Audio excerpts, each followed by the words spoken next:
Pronto, nossa reunião já está gravada, já está começando a ser gravada. Os dois temas se conectam entre si, né? Uhum. Economia e desigualdade. Tipo, cada um Agora, faz uma pergunta em relação a esses blocos.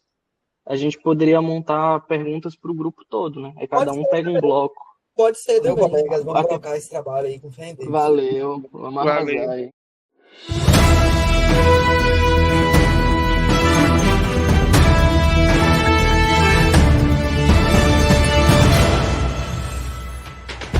Boa noite. Chegamos à última disciplina deste semestre, experiência profissional e desafios contemporâneos. Mais alguns anos e seremos economistas. A nossa missão neste trabalho é entender como as hard skills, que são os conhecimentos e habilidades técnicas que podem ser aprendidas e comprovadas, e as soft skills, que são as características da personalidade e habilidades sociais ou emocionais de um profissional, como estes dois conceitos estão vinculados à nossa futura profissão. Para isto, nada melhor do que conversar com quem já atua no mercado de trabalho. De Ituaçu, eu sou Marconi Silva. De Itabuna, Átila Bezerra e Isaac Nascimento. E juntos, nós vamos conversar agora com o economista Edival Landolfo Alves. Edival Landolfo Alves é economista, especialista em controladoria e finanças. Se formou em 2002 pela Faculdade Católica de Ciências Econômicas da Bahia. Está vice-presidente do Conselho Regional de Economia do Estado. Professor de nível superior, graduação e MBA em Finanças e Economia. Mestrando em Economia pela Universidade Federal do Pernambuco. Palestrante nas áreas de educação financeira, finanças pessoais e corporativas. Consultor financeiro com mais de 10 anos de atuação, desempenhando atividades na orientação a empreendedores e profissionais liberais. Desenvolve trabalhos voluntários em instituições filantrópicas, levando conhecimento e orientação sobre economia doméstica para a população carente. Já estamos todos conectados aqui na nossa sala virtual. Sejam bem-vindos os meus colegas Átila e Isaac, que estão lá em Itabuna. E seja bem-vindo o nosso convidado que está lá em Salvador, Edival Landolfo, vice-presidente. Eu já quero agradecer em nome da nossa equipe, em nome também da nossa universidade, o Centro Universitário Leonardo da Vinci, a sua participação aqui conosco. Boa noite, Marconi, Isaac, Átila. É um prazer participar dessa entrevista. E é uma grande honra para a gente, viu, vice-presidente? Então eu vou já pegar daqui para a gente começar o nosso bate-papo. Eu quero começar, vice-presidente, falando o seguinte com o senhor. Nas nossas tratativas para que esta conversa acontecesse, né?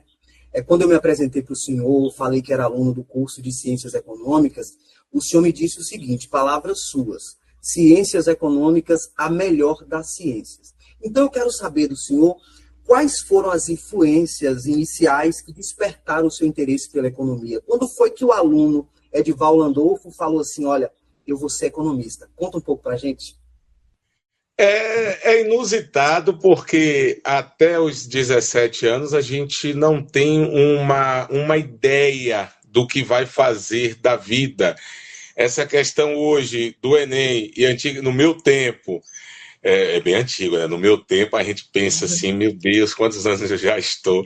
Mas no meu tempo que era o vestibular, você não chegava a essa idade, se não tem uma influência dentro de casa, um pai na mesma profissão, uma mãe, você fica meio perdido. E, ao terminar o curso de processamento de dados na escola de engenharia, eu fiquei parado um ano para poder correr um pouquinho a Bahia. E aí na casa dos avós, na casa de padrinho, eu fui entendendo um pouco mais da vida e isso fez o despertar para uma ideia que já vinha ali pela minha atividade, vamos dizer assim, pelo meu ativismo social.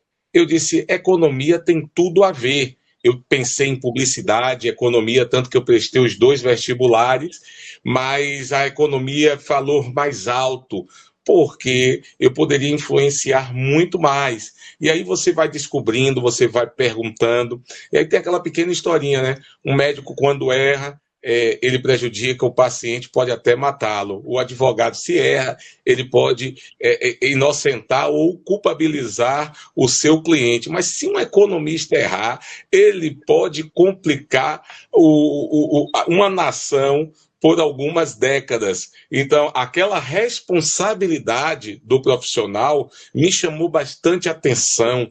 E isso foi crucial e não me arrependo até hoje, muito pelo contrário, é uma profissão que eu amo. Boa noite, vice-presidente, boa noite. Noite. Neste trabalho, vice-presidente, estamos conhecendo o conceito de hard skill, que, resumidamente falando, são as habilidades técnicas desenvolvidas pelo profissional, seja por meio de capacitação, cursos, treinamentos e outros. Então, percebendo a sua área de especialidade, que é gestão financeira, utilizando aqui suas habilidades técnicas, nossa equipe propôs questionar o senhor os detalhes de como uma família pode montar o seu orçamento e de forma que ela evite ficar endividada. Muito obrigado, Átila. Além da educação financeira, que é a minha cervejinha prazerosa, eu também tenho controladoria e finanças. Então, as pessoas precisam ter essa relação de que um orçamento ele vai ser a bola mestra do nosso desenvolvimento. Vamos ter aí uma possibilidade. Átila caiu, vamos aguardar retorná-lo? Não, pode seguir, professor, vice-presidente, pode seguir. Aí o que é que acontece? Esse orçamento ele vai ser a base de todo o nosso trabalho, porque não é executar uma planilha para anotar gastos, despesas, dívidas, isso não interessa para a gente. O nome já diz, você vai orçar, você vai trazer o seu futuro para o presente. Então eu consigo programar daqui a 2 meses, 3 meses, 6 meses, 1 ano, e trazer para hoje, a partir do momento que a família tenha esse entendimento do que pode fazer de despesa, do que pode fazer de dívida, do que vai fazer de investimento, fica muito mais fácil de lidar com esse dinheiro ao longo do tempo. E aí não vai virar refém nunca dos juros compostos, que a gente sabe que acaba com qualquer planejamento de uma família ou de uma comunidade. Vice-presidente, aproveitando esse gancho de Átila aqui, acho que ele caiu por conta da internet, mas a gente não vai parar a entrevista. Aproveitando esse gancho que ele perguntou sobre endividamento das famílias, eu quero trazer para o senhor, que eu sei que é um tema também que o senhor aborda muito, que é a questão das bets, aquelas apostas online. A gente está vendo hoje, presidente, você abre uma rede social, pula propaganda daquilo para você. Então, é muita propaganda, é uma publicidade extrema, pessoas geralmente bem-sucedidas, né, fazendo aquela publicidade. Aí a pessoa que está ali do outro lado da tela imagina o quê? Poxa, olha, ela é bem-sucedida, ele é bem-sucedido, vou jogar também. E isso está causando uma verdadeira epidemia desses jogos. A gente tem visto aí que o próprio governo está se preocupando com isso. Então, eu queria que o senhor falasse um pouco para a gente do impacto, vice-presidente, destas apostas no orçamento das famílias. Os jogos sempre estiveram dentro do nosso métier, da nossa relação com o custo-benefício. Eu preciso ter essa fezinha para poder a renda aumentar um pouco e eu usufruir. Se a gente for olhar um ramo da nossa economia, a economia da felicidade, a gente quer, no menor espaço de tempo, ter um retorno. Então, a gente pensa que vai viver para sempre, mas não quer fazer um seguro de vida, porque a pessoa estaria agorando, não quer proteger nada. Em compensação, a gente não quer fazer um planejamento. Então, se o dinheiro está curto, eu não tenho habilidade para poder desenvolver uma atividade, eu vou fazer o jogo. E o jogo, sem o conhecimento de que ali é preparado para que o jogador perca, eu acabo desfalcando uma parte da minha renda para fazer o desvio do jogo. Se eu ganho, eu fico na sensação, eu posso ganhar mais. Então, deixa eu pegar um pouco mais aqui da minha renda e investir. Olha o termo que é utilizado hoje. Vou investir, é um investimento? Não, nunca será.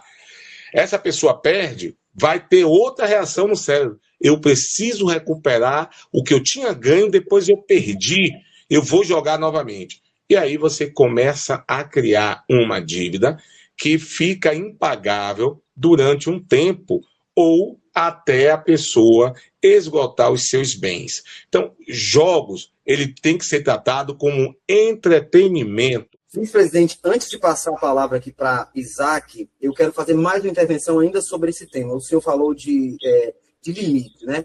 Há uma discussão agora sobre o governo impedir os beneficiários do Bolsa Família e do BPC de utilizarem, né, aquele valor para jogar. Eu queria saber do senhor, o senhor concorda com essa decisão? Com certeza, o auxílio é justamente para tirar a vulnerabilidade àquela pessoa da situação de pobreza, muitas vezes mulheres que são mães solo ou tem aquela contribuição mensal para comprar ali uma cesta básica, que a nossa cesta básica na Bahia fica quase em R$600 para aquelas pessoas que recebem R$600, que não dá para quase nada, mas você já garante ali um feijão, um arroz. Então, você permitir que seja pago com dinheiro do Bolsa Família, e isso sem falar os cartões de débito e de crédito que não foi apurado, só através do Bolsa Família. E colocar num jogo de azar, o que é que as pessoas precisam entender? Sorte ou azar? Sorte ou revés, como no Banco Imobiliário, que eu indico a todo mundo para brincar aqui, tem 2 Monopoly. O Monopoly do pai e o Mr. Monopoly, que é da filha, para poder, que é a filha do cientista do Monopoly, brincando, como ela é cientista, ela tem os ganhos porque as suas invenções tiveram êxito. E eu tive a oportunidade com minha filha de jogar Banco Imobiliário, nós éramos as peças, lá na Itália, perto de Milão, num distrito chamado Hall, que foi fantástico. Então, assim, isso abre mente, coisa que no nosso Brasil deveria existir, e gratuitamente. Então, no caso, jogos de azar e sorte, a pessoa não tem um amadurecimento financeiro, econômico, comportamental, do que é um jogo. Eu tenho 50%, se uma moeda é jogada para cima, ela dê cara, que eu escolhi, ou dê coroa que a banca escolheu. Geralmente tem uma tendência de dar mais coroa, ainda mais com os mecanismos que existem na internet. Você não acompanha essas mudanças. Então, por isso que eu defendo que não só nas escolas, nas empresas sejam trabalhada a educação financeira, mas que a gente leve esse assunto a sério para dentro de casa, muitas vezes para coibir esses vícios que os adultos já têm ou adquiriram ao longo da sua existência, porque o papel da criança também é ser uma criança dentro de casa educadora. Tá certo, vice-presidente. Agora eu vou passar a palavra para Isaac. Meu amigo, a bola é toda sua. Boa noite, vice-presidente Edivaldo. Eu quero, mais uma vez, agradecer o seu tempo, a disponibilizar para a gente aqui. E a gente começou já falando sobre as habilidades técnicas, né? Só que a gente vai conversar um pouquinho agora sobre as soft skills, que são habilidades comportamentais, relacionadas à maneira como o profissional lida com o outro e consigo mesmo em diferentes situações. Interessante que você já falou também que, né, nenhuma empresa deve ter pelo menos 3, né, economistas, 3 tipos de economistas, né? E aqui eu pergunto, vice-presidente, no decorrer da sua vida profissional, como é que o senhor lidou com algumas críticas e questionamentos sobre as suas análises econômicas? E como é que o senhor também nos aconselha, futuros economistas, como devemos agir em alguns casos como esse? Excelente pergunta. Como eu disse, o início não é fácil. Então, a profissão, se você não faz um estágio na área, ou você faz um estágio na área, mas a empresa não comporta um novo economista, você, de estagiário, está desempregado.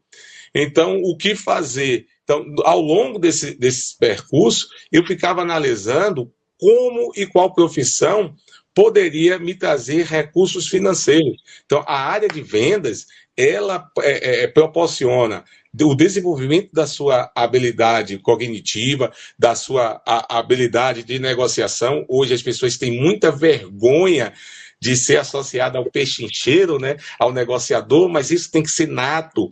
A minha esposa foi fazer um trabalho aqui pela Universidade Federal da Bahia, onde ela é professora, na China, passou 15 dias na China.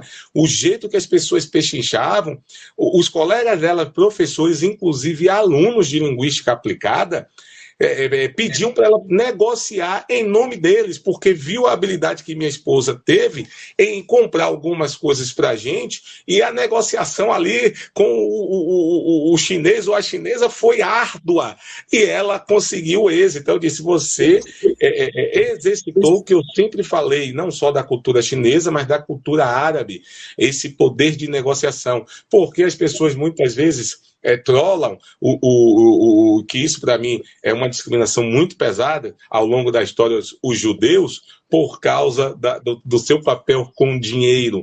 E isso vem dessa habilidade de você treinar a todo momento, de você praticar a todo momento. Então, no início da minha carreira, quando você não está na profissão, você ouve aí, ó, na hora das contas do barzinho, na conta do supermercado, dá o Edival que ele faz a conta. Aí você faz a conta, aí, ó, ele não deixa passar um centavo, é canguinha, é tio Patinhas, mas as pessoas não entendem que quando a gente aprende a gerir melhor os nossos recursos e saber que cada centavo ele vai fazer diferença naquele investimento, você toma suas precauções de não pagar nem juros simples e nem pagar juros compostos. Se for para pagar, eu prefiro pagar de um juros simples e receber juros compostos. Aí a conta vai fechar sempre a nosso favor.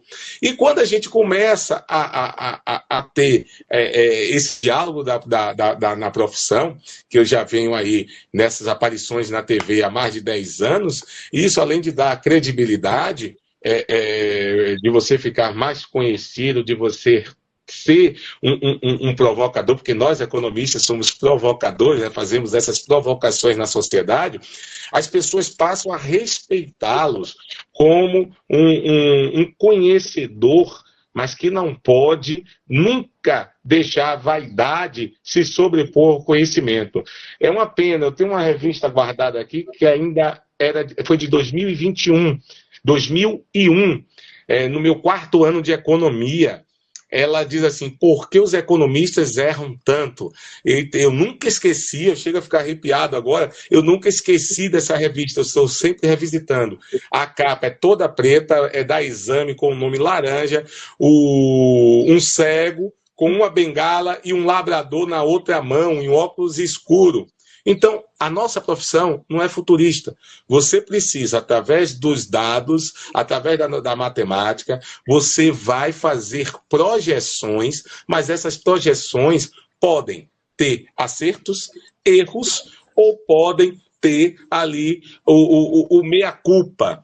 Então, é entender que projeções é diferente de bola de cristal ou previsões. Nós estamos projetando, através dos dados que temos no presente, algo que está nos chamando a atenção no futuro. Mas, claro, como qualquer planejamento, para ficar no caminho ou ajustar o caminho. Então, eu já tive acertos, erros, mas eu procuro sempre não fazer projeções daquilo que vai ter uma dificuldade porque falta algum elemento. Átila lhe perguntou há pouco sobre orçamento doméstico. Agora eu quero falar um pouco com o senhor sobre gestão financeira no campo das empresas. Eu sei que é uma área que o senhor domina bastante, então já estou aqui usando as suas hard skills. Vice-presidente, vamos lá, eu tenho alguns dados aqui. Na Bahia, 318.969 empresas estão inadimplentes e devendo, em média, R$ 2.569,80. Ao total, o débito em aberto soma 4,9 bilhões, são os dados mais recentes do indicador de inadimplência da Serasa Experian. Foram divulgados em março deste ano. Esses dados estão na reportagem do Jornal Correio, que vai aparecer aqui embaixo depois o link. Então, a pergunta que eu lhe faço, vice-presidente, é a seguinte: quais das ações que um economista pode tomar para reverter cenários como esse? Infelizmente, as pessoas vão investir muito nas suas empresas por necessidade. Então, não é uma oportunidade que você tem aquele planejamento inicial, onde você senta, vou fazer o planejamento estratégico. Para fazer esse planejamento estratégico, qual é o primeiro ponto? Viabilidade de projetos. Então, você senta e vê. As pessoas não sabem o que é uma taxa de retorno, por exemplo, não sabem o que é uma taxa de lucratividade. E aí, por quê?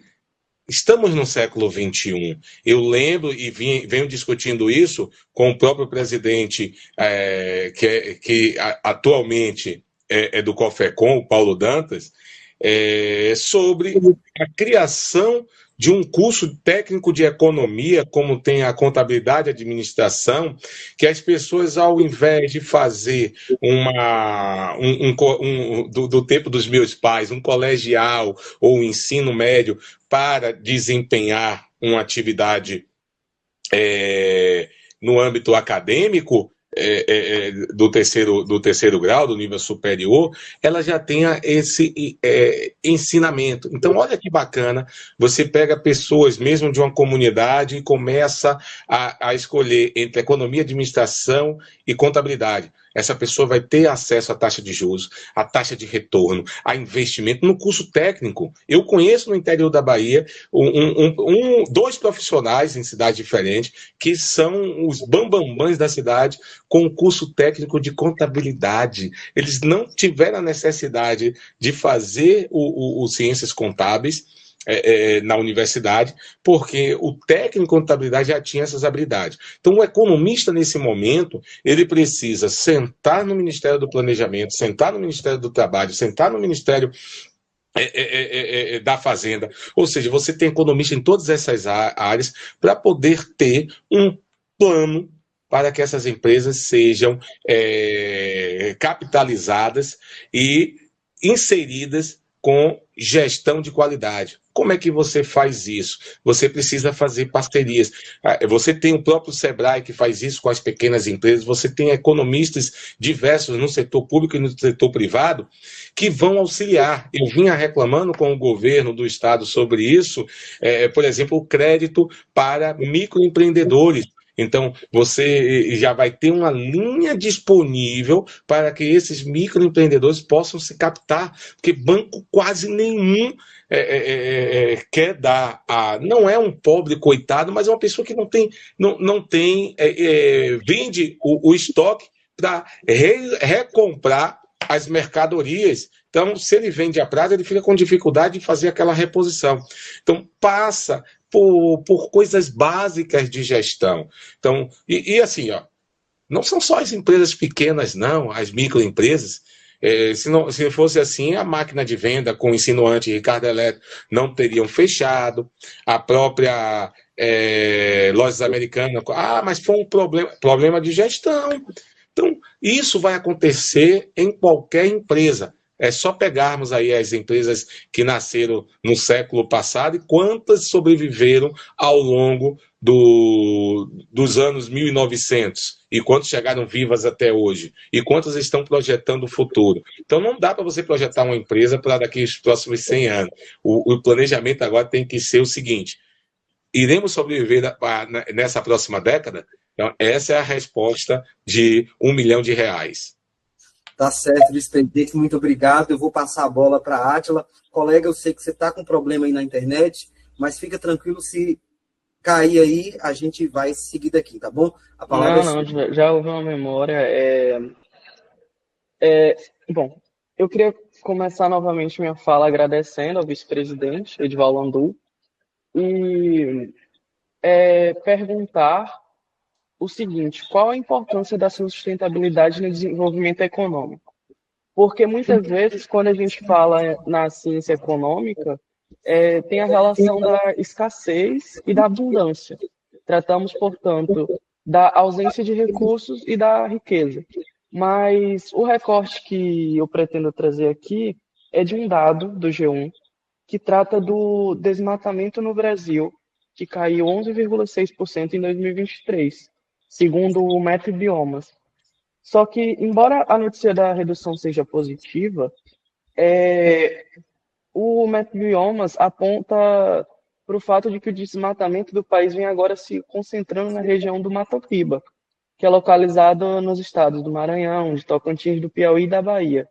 Então, novamente, nesse sentido da economia, da exploração de recursos e além da gestão, qual a importância dessa sustentabilidade no desenvolvimento econômico? Excelente, Átila. Eu vi os mesmos dados e eu fico um pouco preocupado, para não dizer temeroso, com a situação. Você tem aí economistas que poderiam atuarem na área ambiental e também do setor do agronegócio, que vem crescendo bastante. Precisamos entender que todos os recursos naturais, eles são finitos. Terá uma hora que teremos dificuldade na reposição de uma determinada mata, de um determinado solo, de determinados minerais que estão extraídos desse solo. Hoje essa semana eu fiquei triste com a notícia de que aquela situação de Brumadinho já foi dado um revés à família, como se não fosse culpabilizada a empresa, porque quem manda, infelizmente, é o dinheiro. O que aconteceu e ainda acontece na questão do Amazonas, do Pará, com a extração do ouro, e ali o povo nativo, que sempre teve uma relação de ganha-ganha com o meio ambiente. É essa relação que o economista, por ser um estudioso dessa área, não só da abundância, mas principalmente da escassez, vem alertando há muito tempo. O lucro, ele não pode estar acima dessas questões ambientais. Obrigado, vice-presidente. Passando a bola agora para Isaac. Eu queria falar agora um pouquinho sobre desigualdade econômica, vice-presidente. Um assunto bastante, atual em todos os momentos.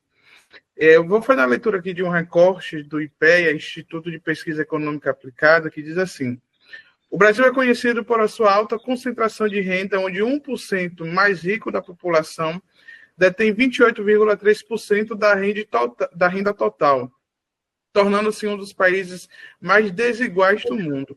O país também tem experimentado mudanças significativas nas últimas décadas em relação à desigualdade, especialmente nos anos 2000.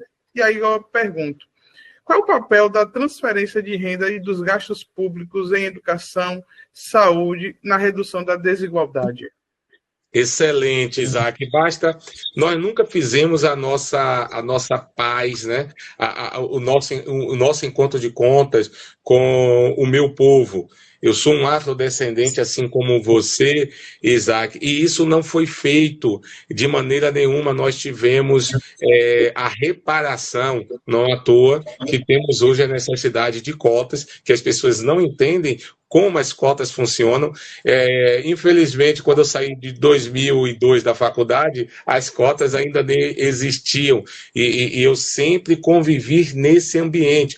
Para terem ideia, a primeira presidenta do nosso Conselho de Economia aqui da Bahia, do nosso Conselho Regional, a Isabel Ribeiro, é preta. Além de mulher, é preta. E o vice-presidente Edivaldo Landulfo é preto. Então, se não tiver esse entusiasmo da gente mostrar como ela pode ser boa e desenvolver o afroempreendedorismo, a gente vai continuar nessa desigualdade, porque é uma casta, não é como a Índia, mas ainda temos no Brasil uma casta, onde as pessoas que sempre estiveram no poder, com os nomes e sobrenomes, querem se perpetuar. E a gente, que é a nova geração, eu me incluo, porque eu só tenho 46 anos, a gente chegou para movimentar e mostrar que lugar de pretos e pretas, ou nativos, nossos indígenas, ou qualquer um que venha, eu estou gostando muito dos refugiados, que a partir do momento que chegam aqui são refugiados, depois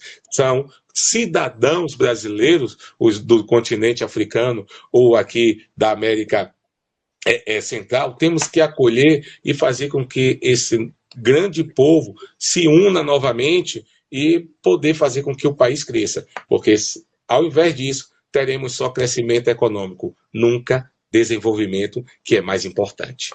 E trazer representatividade, não é, vice-presidente? Sempre, sempre. Vice-presidente, eu gostaria que o senhor deixasse uma breve mensagem para os colegas e futuros economistas desse país. O que eu digo é: pegue essas dificuldades, esses obstáculos, aprenda, seja resiliente como a economia precisa. Temos uma área vasta, não se decepcionem com nada, sacuda a poeira, pega o aprendizado e caminhe sempre em frente. Claro, se tiver um abismo, não vá em frente, pelo amor de Deus, tenha a racionalidade de dar 2 passos para trás, que isso é muito importante. E lembre das profissões que nós podemos aqui. Deixa eu ver se eu lembro de algumas. Economista do mercado financeiro, você tem economista do setor bancário, economista do analista de dados, você tem economista da área ambiental, você tem economista professor, você tem economista projetista, você tem economista do setor público, você tem economista solidário, você tem um perito, você tem o do setor de transformação, tem do agronegócio, tem do comércio exterior. Meu Deus, são tantos. Você tem órgãos de pesquisa, então tem um pessoal muito bom de pesquisa, tem tributarista, já falei 12, imagine, falei 13. Imagine, olha a área que vocês podem atuar. Então, façam isso, se debrucem, aprendam, leiam. Como dizia meu professor de Sociologia na Faculdade de Economia, leiam Celso Furtado, e muito. Leiam Maria da Conceição Tavares, que aí é a base do nosso conhecimento social. Um dos trechos da música Protetores, interpretado lindamente por Leci Brandão, e que eu não vou usar cantar aqui, diz o seguinte: na sala de aula é que se forma um cidadão, na sala de aula é que se muda uma nação. E assim, nós terminamos essa entrevista homenageando, na pessoa do nosso entrevistado, Edival Landolfo Alves, que também é professor, a todos os economistas professores deste país. E na pessoa do nosso professor, João Mateus, nós homenageamos a todos os professores da nossa instituição. Uma boa noite e até o próximo semestre. Na sala de aula é que se forma um cidadão, na sala de aula é que se muda uma nação. Na sala de aula não há idade nem cor, por isso aceite e respeite o meu